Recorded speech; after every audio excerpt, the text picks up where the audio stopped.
Break के बाद स्वागत है। झारखंड के श्रमिकों को लेकर तेलंगाना से ट्रेन रवाना हुई है। गृह मंत्रालय की निगरानी में ले जाए जा रहे हैं ये श्रमिक। झारखंड सीएम ने अपील की थी और झारखंड के श्रमिकों को लेकर ट्रेन हुई है रवाना।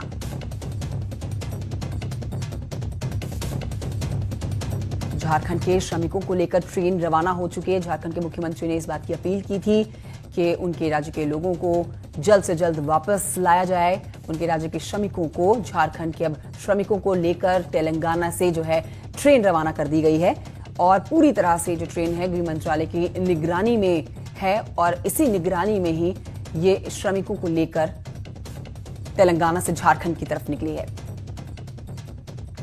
तो सभी राज्यों के मुख्यमंत्री अपने अपने राज्यवासियों के लिए चिंतित और उनकी घर वापसी की सबकी कोशिश। एक तरफ उत्तर प्रदेश तो दूसरी तरफ झारखंड की बात हो रही है। तो झारखंड के मुख्यमंत्री की भी अपील थी कि उनके राज्य के श्रमिकों को वापस लाया जाए और अब उसी आधार पर ही आपको बता रहे हैं कि ये ट्रेन जो रवाना हुई है जिसमें इस समय झारखंड के श्रमिक सवार हैं, ये ट्रेन तेलंगाना से रवाना हो चुकी है झारखंड के लिए। अनिल कुमार मेरे सहयोगी और जानकारी के साथ मौजूद हैं। अनिल कुमार, क्या कुछ जानकारी मिल रही है?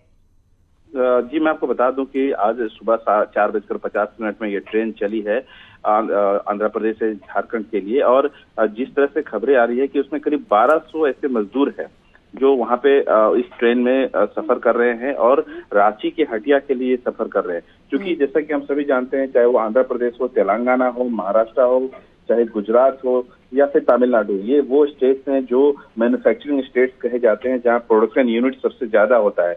लेकिन दूसरी तरफ हम देखें, बिहार हो, झारखंड हो, उड़ीसा हो, मध्य प्रदेश हो, चाहे उत्तर प्रदेश ही क्यों ना हो, वहां पे बड़ी संख्या में जो मजदूर हैं वो प्रवासी मजदूर हैं, वो दूसरे राज्यों में काम की तलाश में जाते हैं। और जब आज कोरोना का संकट आया है तो बड़ी संख्या में, लाखों की तादाद में ये मजदूर वहाँ उन अलग अलग स्थानों में फंसे हुए हैं। एक अच्छी पहल ये हुई है कि गृह मंत्रालय ने अपनी निगरानी में गुप्त तरीके से इन सभी मजदूरों को अपने घर पे वो भेज रहे हैं। और ये उम्मीद की जा रही कि आने वाले समय में भी इस तरह की ट्रेनें चलाई जा सकती है। जिस तरह से भारतीय रेलवे ने ये स्पष्टीकरण दिया है कि अगर कोई ओरिजिनेटेड जो स्टेट है जहां पे प्रवासी मजदूर फंसे हुए हैं और जहां से वो बिलोंग करते हैं, जिस स्टेट से आते हैं, अगर दोनों राज्य सहमति अपना बनाते हैं या फिर भारतीय रेलवे अपनी के साथ सहमति बन पाती है किसी राज्य की, तो इस तरह के स्पेशल ट्रेन आने वाले समय पे और चलाए जा सकते हैं।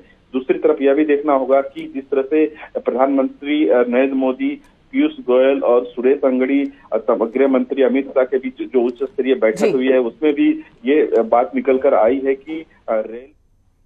शुक्रिया आपका अनिल कुमार इस जानकारी के लिए।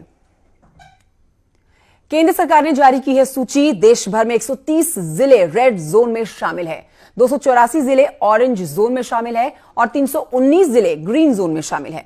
महाराष्ट्र की अगर बात करें तो यहां 14, दिल्ली में 11, तमिलनाडु के 12 जिले शामिल हैं, यूपी के कुल 19, पश्चिम बंगाल के 10, गुजरात के 9, मध्य प्रदेश के भी 9, राजस्थान के 8 जिले रेड जोन में शामिल है।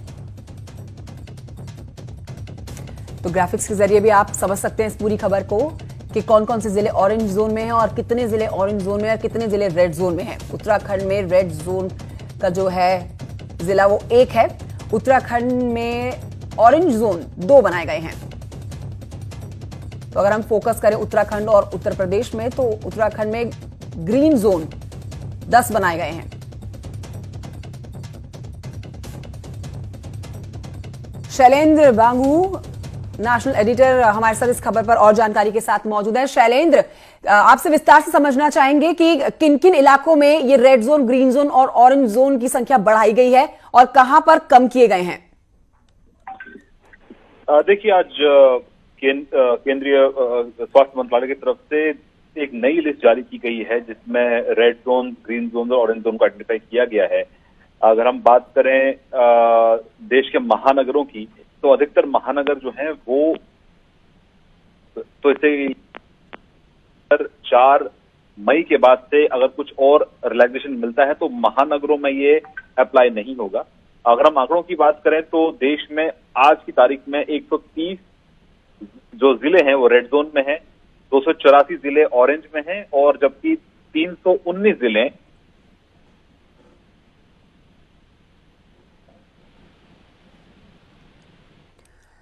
तो शैलेंद्र से हमारा संपर्क टूट गया है तकनीकी खराबी के चलते, लेकिन ये जो नई सूची जारी की गई है उसमें कुल देश भर में 130 जिले जो हैं वो रेड जोन में शामिल कर दिए गए हैं।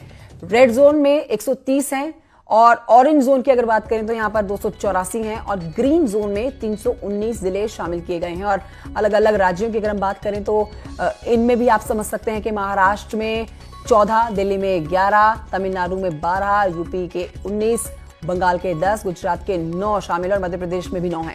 और अभी इस बात को साफ तौर पर नहीं बताया जा सकता है कि in red zone, green zone और ऑरेंज जोन जो बनाए गए हैं इनकी संख्या में आगे इजाफा किया जाता है इजाफा या नहीं, क्योंकि अगर हालात और बिगड़ते हैं तो कई और जिलों को इस कैटेगरी में लाया जाएगा। अलीगढ़ से बड़ी खबर है, एक और मौत की यहां से खबर आ रही है। कोरोना से एक और मरीज की हुई है मौत। 15 साल की लड़की की मौत हो गई है। जेएन मेडिकल कॉलेज में भर्ती थी ये लड़की और इस जिले में कोरोना से 2 लोगों की जान जा चुकी है।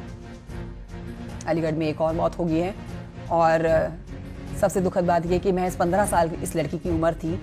कोरोना से संक्रमित थी ये लड़की और 15 साल की उम्र में दम तोड़ दिया कोरोना के चलते।